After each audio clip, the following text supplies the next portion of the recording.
ओम देवी प्रपन्नाति हरे प्रसीद प्रसीद मातर जगतोऽखिलस्य प्रसीद विश्वेश्वरि पाहि विश्वं त्वमेश्वरी देवी चराचरस्य शरणागत दीनार्थ परित्राण परायणे सर्वस्यार्ति हरे देवी नारायणी नमोस्तुते।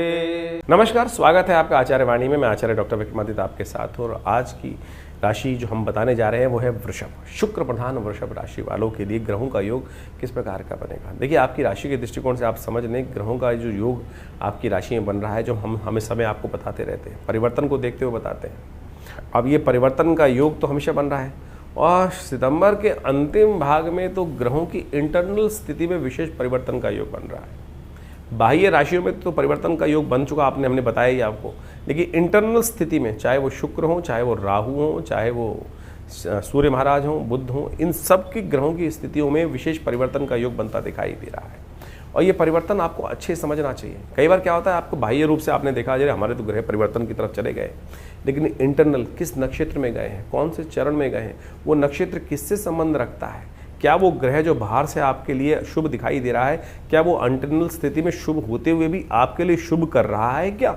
जैसे अभी परिवर्तन की तरफ योग बनने वाला है, राहु महाराज परिवर्तन की तरफ जा रहे हैं इंटरनल स्थिति में, वो बृहस्पति के नक्षत्र में प्रवेश करेंगे, मंगल राहु के नक्षत्र में प्रवेश करेंगे। अब क्या हो रहा है कि मंगल पुरुषार्थ का मालिक है, राहु भ्रमात्मक ग्रह है, वो भ्रम कहीं ना कहीं बृहस्पति के साथ जब योग बनाएगा तो पॉजिटिव होगा या नेगेटिव होगा, ये आपके ग्रहों की स्थिति डिपेंड करती है।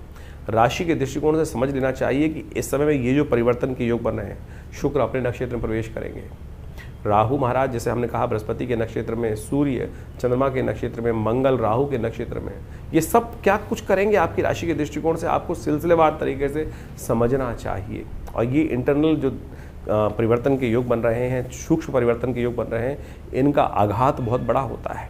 इन दिनों समसप्तक योग सूर्य बनाकर बैठे हुए हैं आपकी राशि के दृष्टिकोण से। आपकी राशि के स्वामी पूर्ण ताकत में आ रहे हैं और शुक्र महाराज जो है ना, वो पूर्ण ताकत में जब आते हैं तो वैभव भी देते हैं, कंफर्ट भी देते हैं, सुख भी देते हैं, प्रेम भी दिलाते हैं। जी हाँ, इस संसार में सब प्रेम के भूखे हैं। तो आपकी राशि के दृष्टिकोण से एक तो सबसे अच्छी बात होने वाली, शुक्र अपने ही नक्षत्र में प्रवेश कर कर आपके जीवन में सुख और प्रेम का पदार्पण कहीं ना कहीं करते दिखाई दे रहे हैं। वो कब होगा, कैसे होगा, वो भी जान लीजिए। सबसे पहले हम बात कर लेते हैं 21 तारीख की। 21 तारीख रविवार का अवसर है और उस दिन अमावस्या तिथि विद्यमान है और आश्विन मास की अमावस्या जो होती है सर्वपितृ के लिए सबसे अंतिम दिवस होता है श्राद्ध के लिए। उसके बारे में वर्णन करेंगे, पहले ग्रहों की स्थिति समझ लें।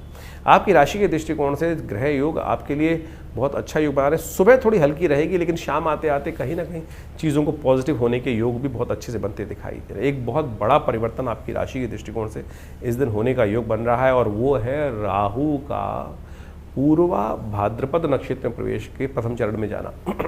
ये प्रथम नक्षत्र में जाकर विशेष तौर पर क्या होगा, बृहस्पति का नक्षत्र है और ऐसे में बृहस्पति के नक्षत्र में प्रवेश करने से क्या होगा, ये धीरे धीरे बृहस्पति जो है वो कहीं ना कहीं भ्रम से बाहर लाएंगे राहु को। राहु ने इस वक्त आपके दिमाग को दनिया कर रखा होगा, यानी विशेष तौर पर ऐसा कर रखा है, सोचने समझने की शक्ति वो कहीं ना कहीं, जो आपको लगता है ना कई बार धनु मिथुन राशि वृषभ राशि वालों के साथ समस्या क्या है, इतने बढ़िया ग्रह चल रहे हैं, बृहस्पति पूर्ण ताकत में होकर बैठे हुए आपकी राशि के दृष्टिकोण से, धन भाव में बैठे, क्या धनाढ़ वाले योगों के बैठेंगे, शनि महाराज बहुत बढ़िया कर रहे हैं। लेकिन जब दिमागी डंप हो रखा है तो क्या होगा, राहु ने दिमाग को बिल्कुल कहीं ना कहीं, वो प्रतिष्ठा को कहीं ना कहीं डंप कर रखा है, वो चीज़ें आपकी इमेज को बदलने ही नहीं दे रहे हैं। लेकिन अब बृहस्पति के नक्षत्र में राहु जब जाएंगे और बृहस्पति की दृष्टि राहु पे पड़ेगी तो कहीं ना कहीं पॉजिटिव चेंजेस आने के योग बन सकते हैं। ऐसे में आपको भी राहु का थोड़ा उपाय करने की ज़रूरत है। इस अभी कुछ दिन, अभी तो राहु का पूरा प्रभाव अब शुरू हुआ है और ये करीब 1 साल तक चलेगा।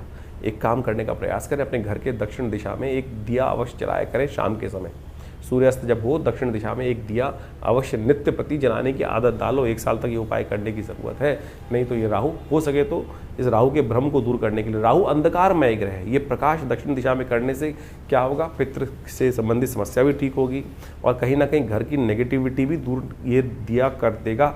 कर लो, चमत्कारिक उपाय है। उस समय एक मंत्र का जप कर लिया करो, ओम भ्रांग भ्रींग भ्रौंग से राहवे नमः। देखिएगा परिवर्तन का योग बहुत बढ़िया से बनेगा। एक दिया आपकी किस्मत जगा सकता है। और बंद किस्मत के दरवाजे खोल सकता है। ये अवश्य करने का प्रयास कीजिए। इस दिन राहु केतु दोनों परिवर्तन की तरफ जा रहे हैं, वो कहीं ना कहीं आपके लिए इस तरह से पॉजिटिव हो सकते हैं। अमावस्या है, साथ साथ ग्रहण भी पड़ रहा है बहुत सारे क्षेत्रों में, प्रभाव समझिए। 21 तारीख को अमावस्या के दिन सुंदर योग बनता दिखाई दे रहा है। अमावस्या भी है और साथ साथ उस दिन सूर्य ग्रहण भी पड़ रहा है। ये सूर्य ग्रहण भारत में दृश्य नहीं है, ये सूर्य ग्रहण का प्रभाव भारत में कहीं नहीं होगा। फिजी इत्यादि और बहुत सारे और देशों में कहीं ना कहीं पड़ता दिखाई दे रहा है, वहाँ इसका प्रभाव दिखाई देता है। लेकिन दो ग्रहण जो पड़ चुके हैं, दूसरा ग्रहण जो पड़ रहा है, पहले यानी चंद्र ग्रहण पड़ा, फिर ये सूर्य ग्रहण पड़ा, ये पृथ्वी के दृष्टिकोण से कहीं ना कहीं बहुत ज़्यादा भयावह स्थिति आगे उत्पन्न कर सकता है। प्राकृतिक आपदाओं का कहीं ना कहीं कोई भयावह उठापटक का योग दिखाई देता है। और साथ साथ जैसे अतिवृष्टि के योग इस वर्ष बने हुए हैं, और नवरात्र भी इस बार जो दे रहे हैं वो अतिवृष्टि के योग, क्योंकि सिंह गज पे आरूढ़ होकर भगवती आ रही है, तो कहीं ना कहीं आने वाले समय में भी वृष्टि के योग बनते दिखाई दे रहे हैं। तो ये अतिवृष्टि कहीं ना कहीं इन ग्रहण वाले कारण से, ग्रहण की योगा योग से, दो ग्रहण के योग से प्राकृतिक आपदाओं का योग, भूकंप इत्यादि का योग, कहीं ना कहीं पानी से संबंधित समस्याओं को बनाने की योग बना सकता है। तो इस पर ध्यान रखने की आवश्यकता है। अमावस्या है तो सबसे श्रेष्ठ मान लीजिए पितरों के निमित्त अवश्य इसमें दिन यथाउचित भाव से कार्य करने का प्रयास करें। बहुत सारे लोगों को अपने पितरों के निमित्त तिथि नहीं ज्ञात होती है। तिथि ज्ञात कर किस प्रकार से जाने की, कौन सी तिथि, तो ये बात समझ लें कि तिथि यदि भूल गए हैं, बहुत सारे पता नहीं कौन कौन से पूर्वज पिछले 3 पीढ़ियों में जिनका हमें तर्पण इत्यादि करना चाहिए याद नहीं रहते हैं, तो कम से कम अमावस्या के दिन तो अवश्य यथाउचित भाव से उनके निमित्त ब्राह्मण भोजन, तर्पण, गायत्री यज्ञ अवश्य करने का प्रयास करें। और सत्य माने, यदि आपके घर में कहीं ना कहीं कारण से कुछ बेकार बातों से कलह चल रही है, शांति होती ही नहीं है, और बड़े जो हैं वो बच्चों को कहना नहीं मानते, बच्चे जो हैं बड़ों को कहना नहीं मानते, यार स्थितियां आपके हाथ से सब कुछ ठीक करते हुए, पुण्य करते हुए, भगवान का नाम लेते हुए भी आपको लगता है कि कहीं ना कहीं स्थितियां हमारे हाथ में नहीं है। और ग्रह, ज्योतिष के दृष्टिकोण से ग्रह बिल्कुल ठीक चल रहे हैं, जैसा हम आपको बताते हैं आपकी राशि के दृष्टिकोण से ऐसा योग है, और वो आपके साथ समस्या आती है, तो समझ लीजिए हो सकता है कहीं ना कहीं पितृ ऋण संबंधी समस्या आपकी कुंडली, आपके जीवन में बन रही हो, या पितृ बार बार आपके जीवन में कहीं ना कहीं बार बार दिखते हैं, आपको बार बार उनकी याद बनी रहती है। तो समझ लीजिए कहीं ना कहीं कुछ कष्ट है। तो कम से कम इस जाती हुई अमावस्या पर, ये जो पितृपक्ष समाप्त हो रहा है 21 तारीख को, यथाउचित भाव से अपने पितरों के निमित्त गायत्री यज्ञ करने का प्रयास करें। गायत्री यज्ञ, गायत्री का जप करने का प्रयास करें। हो सके तो तर्पण जो हो सकता है, पिंडदान इत्यादि, वो अवश्य करने का प्रयास करें। गऊ को, विशेष तौर पर श्वान को, कौवे को, चींटी को, भिक्षुक को, ब्राह्मणों को यथाउचित भाव से भोजन हमें अवश्य कराने का प्रयास करना चाहिए। क्योंकि कई ऐसी तिथियां होती हैं, कभी याद भी रखा हुआ है तब भी भूल गए, तो क्या लगता है एक प्लेट निकाल कर भोजन खिला दीजिए, साथ में कुछ ब्राह्मण भोजन करा देंगे, साथ में कुछ ना कुछ छोटा मोटा हेल्प कर देंगे किसी की, तो आपको कहीं ना कहीं कष्ट निवृत्ति का योग बन ही जाएगा। इसको अवश्य करने का प्रयास। हमने विवेकानंद योगाश्रम में अभी एक कार्यक्रम रखा है, और उसमें आप स्वयं सम्मिलित हो सकते हैं, अपने पितरों के निमित्त गायत्री एक करा सकते हैं, तर्पण करा सकते हैं, उसकी पूर्ण व्यवस्था आश्रम पे है। तो आप फ़ोन पे संपर्क साध कर अपने पितरों के निमित्त इस दिन यथाउचित भाव से अवश्य जो तर्पण इत्यादि है, घर पे नहीं करा पा रहे हैं तो यहाँ कराने की व्यवस्था बना सकते हैं। उसके लिए जो संपर्क सूत्र नंबर्स हैं उन पर अपना संबंध स्थापित कर वार्तालाप कर व्यवस्था बना सकते हैं। तो वृषभ राशि वालों, ये ग्रहण का प्रभाव भी आपने समझा, और अमावस्या के दिन कौन सा खास उपाय कर लेने से आपके लिए ग्रहों का निवारण, कष्ट निवारण करने का योग बनेगा, वो भी आपने समझा। 22 तारीख का दिन वृषभ राशि वालों के लिए बहुत विशेष परिवर्तन का समय आ रहा है, और ऐसे में सोमवार है, प्रतिपदा तिथि है, नवरात्र आरंभ हो रहे हैं, और ग्रह नक्षत्रों के दृष्टिकोण से यदि ग्रहों का प्रभाव देंगे तो ऐसा है कि जो आपको विजय शंखनाद करने के योग बना रहा है। मस्त हो जाइए, चिंता ना करें, आने वाले 2-3 दिन बहुत फेवर रूप से ग्रह आपके फेवर करेंगे। कोई आपका बुरा नहीं कर सकता, सिर्फ आपको अपने विचारों को पॉजिटिव, जो सोच रहे हो उस पर कार्य करने की ज़रूरत है। सबसे पहले तो भगवती की आराधना शुरू करें, नवरात्र आरंभ हो रहे हैं, भगवती का कलश स्थापना करके पूजन आरंभ करें। भगवती शैलपुत्री दृढ़ भाव से बैठें, इस पर दृढ़ रखें। शैलपुत्री, पहला स्वरूप शैलपुत्री का है, हिमालय की पुत्री के रूप में है, जो दृढ़ है, अपने व्रत पर दृढ़ता से कार्य करने वाली है। यही आपको सीखना है कि पहला स्वरूप जो है भगवती का, दृढ़ता लाओ कि नहीं, हमको ये सत्य है, शिव सत्य है, सत्य को प्राप्त करने के लिए दृढ़ भाव से बैठना है।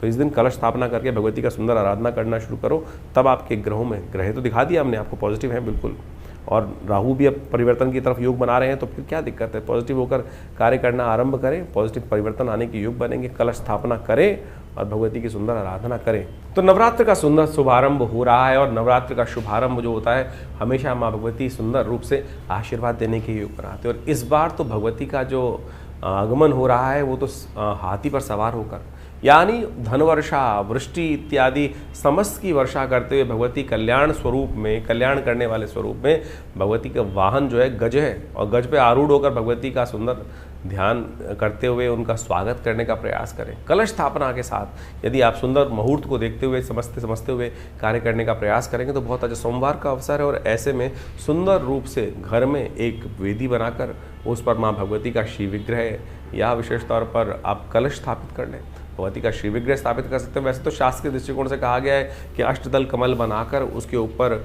एक सुंदर कलश स्थापित करें और उसके ऊपर माँ एक नारियल बिठाकर सुंदर रूप से भगवती को उसी में प्रतिष्ठित करें और कलश के अंदर ही समस्त देवताओं का वास हो जाता है। तो सुबह के समय ये समय सबसे श्रेष्ठ दिखाई देता है।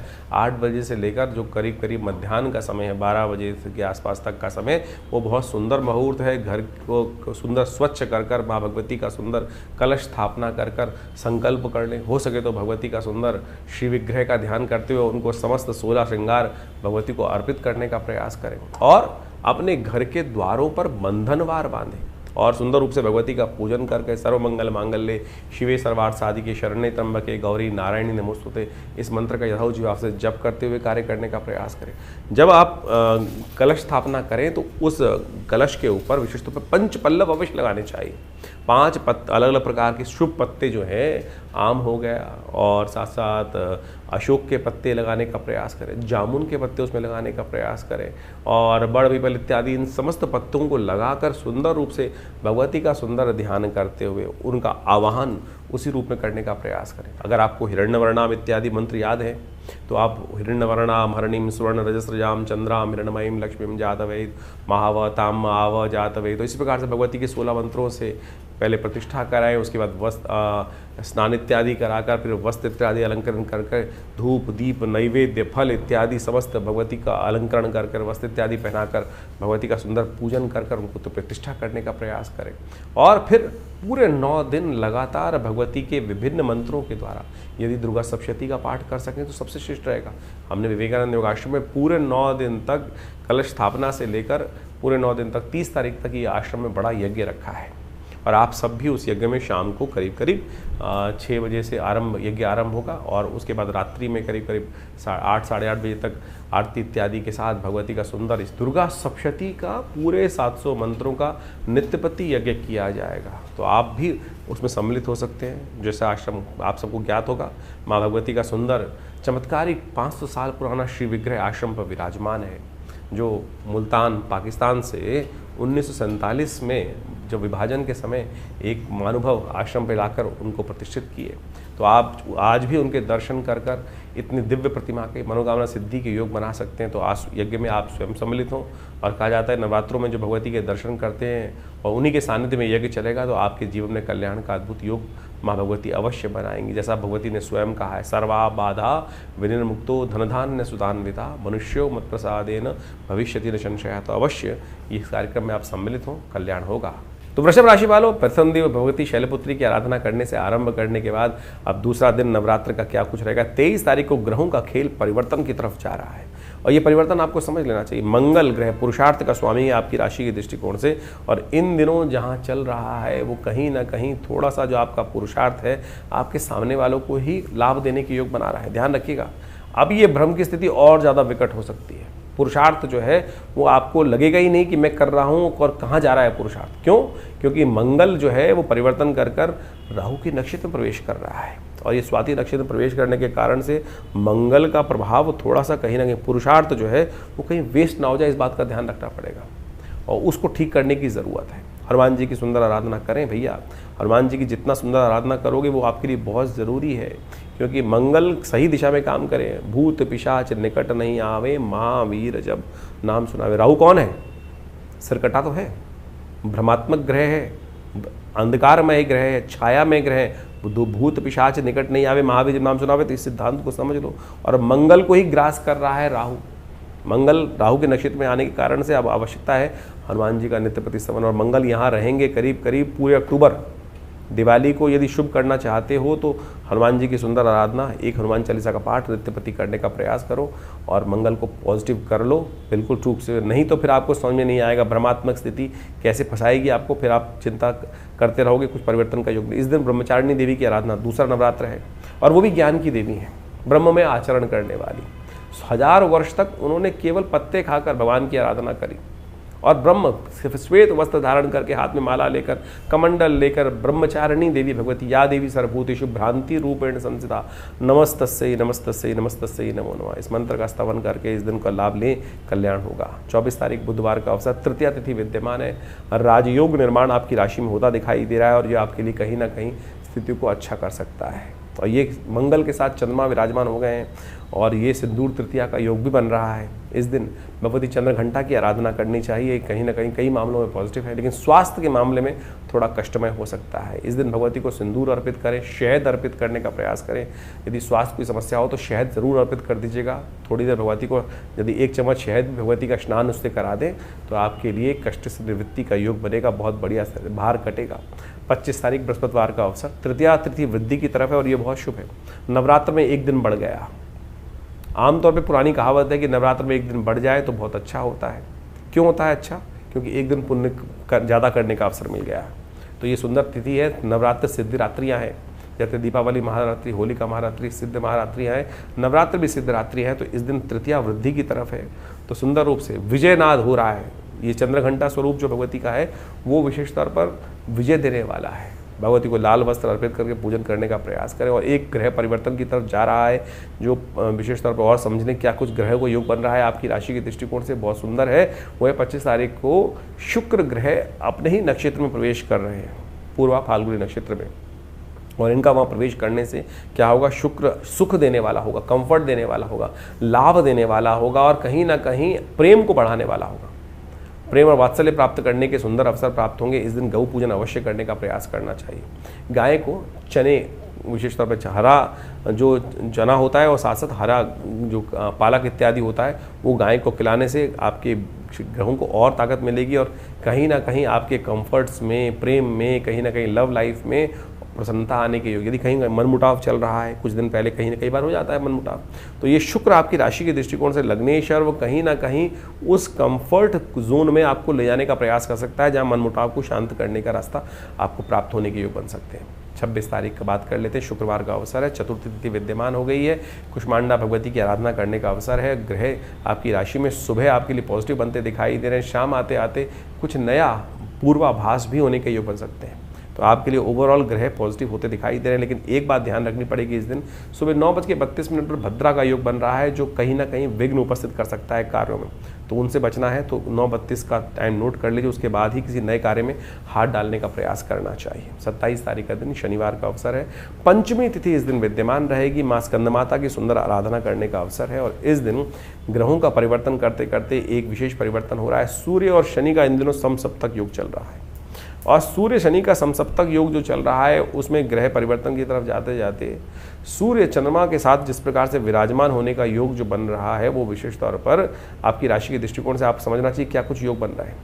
चंद्रमा के नक्षत्र में सूर्य प्रवेश कर रहे हैं, हस्त नक्षत्र में प्रवेश करने के कारण से कहीं ना कहीं ग्रहों की स्थिति, सूर्य जो हैं वो जो शनि के साथ समसप्तक योग बना रहे थे वो पॉजिटिव से कहीं आपकी राशि के दृष्टिकोण से नेगेटिव से पॉजिटिव होने का योग बना सकते हैं और वो कहीं ना कहीं शनि को बल प्रदान करते दिखाई दे रहे हैं। सूर्य थोड़े से, जैसे क्या होता है ना कि पिता कई बार ऐसा योग बना लेते हैं कि चल पुत्र है छोड़ दिया, तो इन दिनों आपकी राशि के दृष्टिकोण से ऐसा योग बन सकता है जो कहीं ना कहीं आपके लिए पॉजिटिव हो सकता है। चंद्रमा थोड़े शीतल, चंद्रमा के साथ संयोग बनाने के कारण से, चंद्रमा के नक्षत्र में प्रवेश करने के कारण से सूर्य कहीं ना कहीं थोड़ी शीतलता की तरफ जाएंगे, थोड़े से कहीं ना कहीं जो समसप्तक योग है कहीं ना कहीं आपके लिए पॉजिटिव हो सकता है। ऐसे में थोड़ा सा योग आप प्रदान करने का प्रयास करें। नित्यपति भगवान सूर्य को अर्घ अवश्य दीजिएगा और ये अर्घ देना आपके लिए कल्याणकारी योग बना सकता है। 28 तारीख रविवार का अवसर, षष्ठी तिथि विद्यमान है, भगवती कात्यायनी की आराधना करने का अवसर है। और इस दिन बुद्ध महाराज भी परिवर्तन की तरफ जा रहे हैं। बुद्ध महाराज चित्रा नक्षत्र में प्रवेश करेंगे और चित्रा नक्षत्र में प्रवेश करने के कारण से बुद्ध की शक्ति को पूर्ण तरह से बढ़ने के योग बनते दिखाई देंगे। और ये बुद्ध जैसे ही उदय होंगे आपके लिए कहीं ना कहीं कई मामलों में पॉजिटिव साइन देते दिखाई देंगे। कई कंफर्ट्स बुद्धि के द्वारा जो कहीं ना कहीं रास्ता कम दिखाई दे रहा था वो कहीं ना कहीं उजागर होने का रास्ते बन सकते हैं। फिर भी हमने आपको पहले ही बताया था कि बुद्ध को शक्ति देने के लिए, क्योंकि बुद्ध कमज़ोर अस्त चल रहे हैं, तो कन्या पूजन अवश्य लगातार करना चाहिए। इन नवरात्रों में एक बात ध्यान कर लीजिए, नित्य प्रति कन्या पूजन करें तो कृपा से आपके लिए योग बनेंगे, लाभ के योग बनेंगे, पॉजिटिव चेंजेस के योग बन सकते हैं। इस दिन भगवती कात्यायनी को लाल वस्त्र अर्पित करना चाहिए, लाल फूलों की माला अर्पित करनी चाहिए। 29 तारीख चंद्रवार का अवसर है, सोमवार का अवसर, सप्तमी तिथि विद्यमान है और ग्रह नक्षत्रों के दृष्टिकोण से आपकी राशि के अनुसार से ग्रह कहीं ना कहीं थोड़ा सा आपको खुलकर काम करने से रोकते दिखाई दे रहे हैं। लेकिन यदि आप अपनी शक्ति को पहचान कर काम में लग गए तो निश्चित मान लीजिए विजय के घंटनाद को प्राप्त करने के योग बन सकते हैं। शत्रु पक्ष कहीं ना कहीं आप पर थोड़ा हावी होने का योग बना सकता है, लेकिन भगवती इस दिन कालरात्रि का स्तवन करने का अवसर है। तो इस दिन भगवती को विशेष तौर पर भगवती काली का ही स्वरूप है कालसात्री, रात्रि सूक्त का पाठ करना चाहिए। या देवी सर्वभूतेषु शक्ति रूपेण संस्थिता नमस्तस्यै नमस्तस्यै नमस्तस्यै नमो, इस मंत्र का जप करेंगे तो कल्याणकारी योग बनेंगे। 30 तारीख मंगलवार का अवसर, अष्टमी तिथि विद्यमान है, महाअष्टमी का योग बन रहा है, बुद्ध उदय होने जा रहे हैं और ये आपकी राशि के दृष्टिकोण से बहुत शुभ रहेगा। आने वाले समय में बुद्ध का ये पॉजिटिव प्रभाव जो है वो कहीं ना कहीं चमत्कार आपकी चीज़ों में ऑर्गेनाइज करने की स्थिति उत्पन्न करने की योग बनाएगा। तो इस प्रकार से ग्रहों का योगायोग आपने समझा, और ये ग्रहों का योगायोग के साथ साथ जीवन में हमारे भाग्य को जगाने के लिए सबसे बड़ी जो चीज़ है वो पुण्य कर्म है। और भारतीय संस्कृति में इन पुण्यों को बढ़ाने के लिए अनेक मुहूर्त बताए गए हैं। नवरात्र ऐसे ही सिद्ध मुहूर्त हैं, होलिका महारात्रि, दीपावली महारात्रि, शिव महारात्रि, और उसी प्रकार से ये नवरात्र ये ऐसे सिद्ध मुहूर्त हैं और संधि वेला में आते हैं। चाहे वो चैत्र में देखें, चाहे वो आश्विन में देखें, शरद काल ऋतु जो है वो आरंभ हो जाती है। तो ऐसे में विशेष तौर पर भगवती का स्तवन करने के लिए ये जो दिन प्रशस्त किए गए हैं ये ऐसे संधि काल में आते हैं कि इन संधि कालों में यदि अपने पुण्यों को जगाने के लिए हम श्रद्धा भाव से भगवती के अन्य श्रद्धा से स्तवन करें।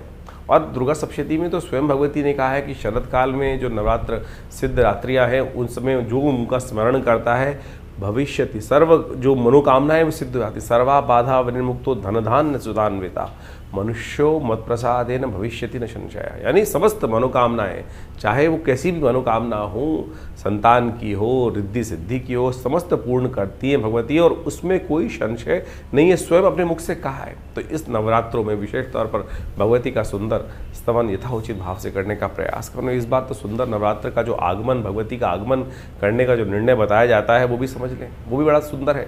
सोमवार के दिन जब नवरात्र आरंभ होते हैं कहा जाता है कि भगवती जो है गज पे आरूढ़ होकर आती हैं। गज पे आरूढ़ समृद्धिदायक है, बहुत सुंदर योग बन रहा है। ऐसे में समस्त अनिष्टों को दूर करने के लिए भगवती जो हैं वो गज पे आरूढ़ होकर आपके जीवन में कल्याण करने के निमित्त अद्भुत योग बनाने वाली। तो इस समय में सुंदर रूप से भगवती का स्तवन यथाउचित भाव से करने का प्रयास करें। मनोकामना सिद्धि के लिए अद्भुत योग बनते हैं।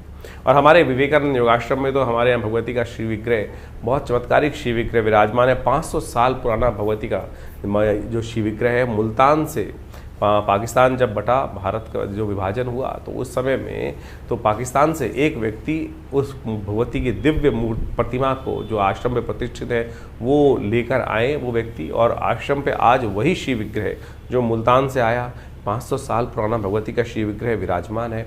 और उन्हीं के सानिध्य में भगवती का सुंदर यज्ञ चलने की व्यवस्था रहती है। तो आप कोशिश ये करें उस यज्ञ में स्वयं भी भाग ले सकते हैं। भगवती के सानिध्य में जिस प्रकार से आप यज्ञ सुंदर रूप से करेंगे तो आपके जीवन में कल्याण का अद्भुत योग बनेगा। तो हमने तो अद्भुत रूप से दुर्गा सप्तशती का नित्य प्रति वहाँ यज्ञ का आयोजन रहता ही है, और आप सब लोग उस यज्ञ में सम्मिलित होकर सुबह स्वयं रूप में बैठ सकते हैं। शाम को ये यज्ञ नित्य प्रति सहस्त्र चंडी के रूप में चलेगा, और उसमें भगवती के विभिन्न मंत्रों के द्वारा, दुर्गा सप्तशती के संपूर्ण 700 मंत्रों के द्वारा वो यज्ञ संपादित किया जाता है। और उसमें विभिन्न प्रकार की औषधियों के द्वारा आहुति दी जाती हैं, चाहे वो कमल के पुष्प हों, चाहे वो मखाने हों, चाहे वो शहद हो, लौंग हो, काली मिर्च हो, पान हो, खीर हो, हलवा हो, शरीफा हो, अनेक प्रकार के जो औषधियों के स्वास्थ्य विभिन्न प्रकार की जो आहुतियाँ शास्त्र में वर्णित हैं, उन सब के द्वारा अद्भुत रूप से मनोकामनाओं की सिद्धि के लिए तंत्रोक्त विधि से यज्ञ चलता है। और जो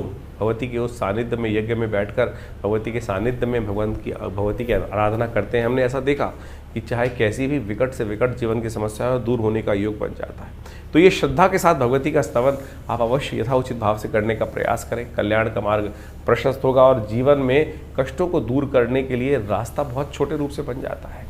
हमारी अनुनय विनय भगवती तक पहुंचती जरूर है। भगवती के विभिन्न स्वरूप शास्त्र में बताए गए, कहा गया प्रथम शैलपुत्री च, द्वितीयम ब्रह्मचारिणी, तृतीयम चंद्रघंटाति, कुष्मांडेति, चतुर्थम पंचम स्कंदमातेति, षष्ठम कात्यायनीति च, सप्तम कालरात्रि च, महागौरी च, अष्टम नवम सिद्धिदात्री च। ये नव दुर्गाओं के जो विभिन्न स्वरूप है शास्त्र में, इनकी अद्भुत व्याख्या दी गई है और ये समस्त जीवन के कष्टों को दूर करने वाली रात्रियाँ के स्वरूप माने जाते हैं। और ऐसे में भगवती का जो सबसे सुंदर प्रार्थना है वो दुर्गा सप्तशती है और उसका यज्ञ आश्रम पे रहेगा और आप स्वयं उस यज्ञ में भाग लें और देखिएगा भगवती की मनोकामना सिद्धि का योग बनेगा। आश्रम में पूरी व्यवस्था है, बहुत सारे लोग ठहरना भी चाहते हैं तो वो सब ठहर भी सकते हैं और आप सब माँ भगवती के सानिध्य में इस सिद्ध नवरात्रि के अवसर पर माँ भगवती का सुंदर स्तवन करने का प्रयास करें। और देखिए अभी दो सब विशेष तौर पर आप श्राद्ध के महीने में, आश्विन के महीने में 2 ग्रहण पड़ चुके हैं। चंद्र ग्रहण पड़ा, फिर सूर्य ग्रहण पड़ा और 2 ग्रहणों के बीच में जब ये काल निकल कर जो गया है, आने वाले करीब कुछ महीनों में ये कुछ समस्याएं भी उत्पन्न करने के योग दे सकता है। इस वक्त आप देखें जब ये ग्रहणों का काल चल रहा था तो विशेष तौर पर दोनों ग्रहणों के बीच में मध्यकाल जो था उसमें क्या क्या पूरे विश्व में किसी प्रकार से उठापटक का योग बना। तो आप भी अपने जीवन के कष्टों को दूर करने के लिए हो सके जितना भगवती का सानिध्य लेने का प्रयास करें। और हमने देखा है कि जो भगवती के सानिध्य में अपने मंत्र जप इत्यादि करते हुए माँ भगवती का सानिध्य जीवन में रखते हैं, उनके जीवन के कष्ट अद्भुत प्रकार से दूर होने के योग बन जाते हैं। सरलतम विधि है शास्त्र के दृष्टिकोण से। और जैसा हमने यज्ञ रखा है दुर्गा सप्तशती का, क्योंकि शास्त्र में कहा जाता है यज्ञो वही श्रेष्ठतम कर्म, तो इसलिए संसार में जो आप पाठ करते हैं उसका उतना ही फल प्राप्त होता है जितना उस पाठ का यज्ञ कर लेते हैं तो उसका 10 गुना अधिक प्रभाव हो जाता है। और संधि कालों में जब वही पाठ का यज्ञ कर लिया जाता है तो 100 गुना अधिक प्रभाव वो उत्पन्न करने के योग बनाता है। तो ऐसे में इन समस्त अपने कष्टों को दूर करने के लिए, माँ भगवती की प्रसन्नता प्राप्त करने के लिए आश्रम पर आए और यज्ञ करें, आपके जीवन में मनोकामना सिद्धि के योग बनेंगे।